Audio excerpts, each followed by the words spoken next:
First question यहाँ पे लिखो, बोर्ड पे लिखा हुआ है differentiate between plant cell and animal cell. यहाँ पे कॉलम बना लेना इस तरीके से। फर्स्ट लिखना प्लांट सेल और ये हो जाएगा इधर एनिमल सेल। तो यहाँ पे देखेंगे इनमें क्या क्या डिफरेंसेस हैं। तो फर्स्ट पॉइंट लिखो इस तरीके से। First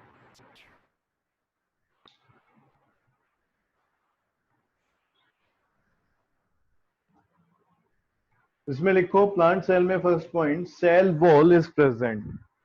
cell wall is present.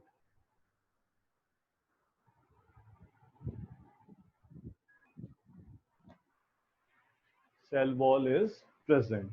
Animal cell में क्या लिखोगे? Cell wall is absent. Cell wall is absent.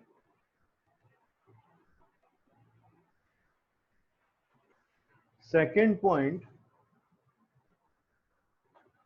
Generally regular in shape.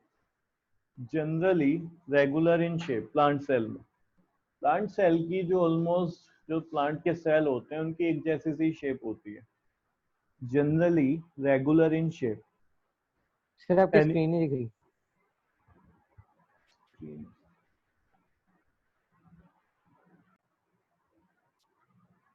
Animal cell में सेकंड पॉइंट हो जाएगा generally irregular in shape. Point plant cell में larger in size. Larger in size sir आपने then animal cell का second point क्या बोला? Generally irregular in shape.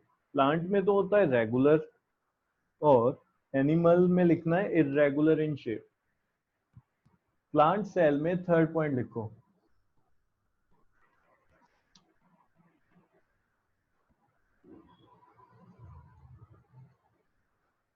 Third point हो जाएगा larger in size than animal cell.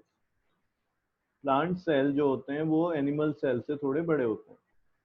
Larger in size than animal cell. Animal cell में लिखो smaller in size than plant cells. Smaller in size than plant cells. Fourth point plant cell में plastids are present.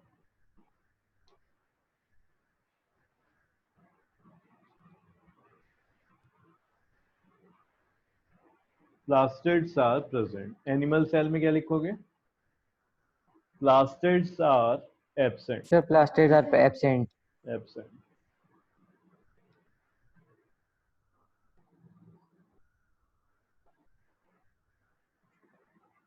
Plant cell में fifth point a permanent and large vacuole is present. A permanent and large vacuole is present. Vacuole इसमें हमें पता है large होता है, एक बड़ा वैक्यूल होता है और परमानेंट होता है। फिफ्थ पॉइंट एनिमल सेल में वैक्यूल्स आर मैनी। काफी होते हैं इसमें कई केसेस में और कई बार होते भी नहीं है। Vacuoles are many comma small and temporary.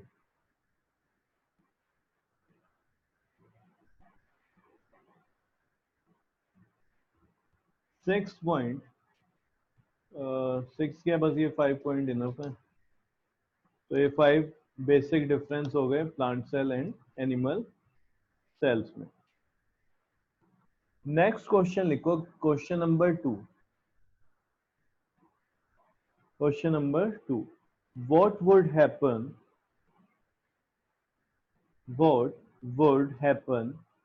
if the plasma membrane ruptures? ruptures or breakdown. What would happen if the plasma membrane ruptures or breakdown? क्या होगा अगर प्लाज्मा मेम्ब्रेन फट जाए, टूट जाए, तो उस केस में क्या होगा? सोच के बताओ। सर जो उसमें जो इम्पोर्टेंट पार्ट्स हैं, क्योंकि सर जो आउटर मेम्ब्रेन होती है वो प्लाज्मा मेम्ब्रेन ही होती है सर हर सेल में। बिल्कुल। अगर वो ही नहीं रहेगी तो सर जो उसके अंदर के जो कंपोनेंट हैं जो भी होगा वो नहीं रहेगा सर, वो हाँ, सेल वो क्या नहीं कर कहलाएगा जाएगा, वो। मूव आउट कर जाएगा, इधर उधर निकल जाएगा। ठीक है। और जो सेल की शेप है, नॉर्मल शेप, वो भी कहाँ बचेगी भाई? तुमने एक घर बनाया और उसकी बाउंड्री तो बनाई नहीं। क्लियर है? तुमने ऐसे ये सर वो तो कोई भी घुसता बना रहेगा। दिए, कोई बाउंड्री नहीं बनाई, तो कल को उस पर कोई भी क्लेम कर सकता है, तो एक पर्टिकुलर सेल की शेप ही नहीं बचेगी। ठीक है। और क्या होगा, जो ट्रांसपोर्टेशन है मटेरियल का वो भी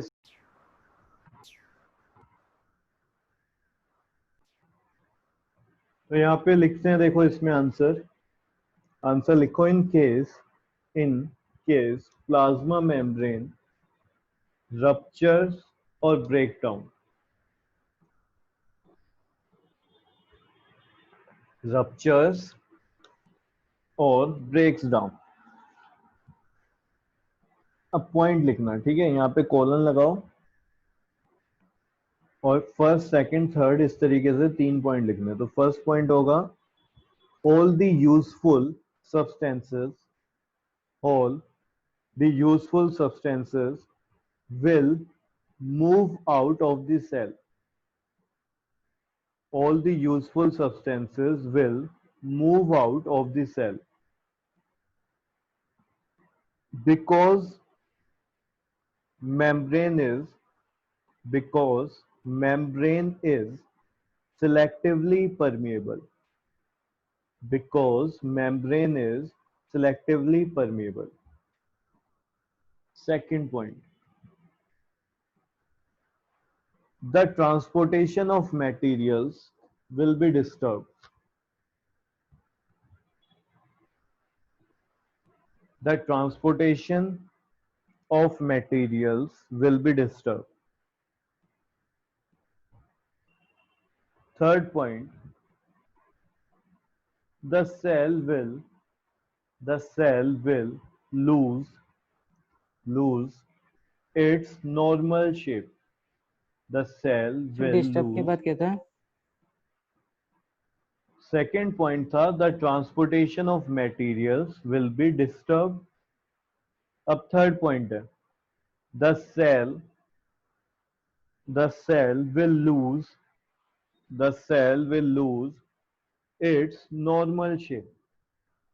The cell will lose its normal shape.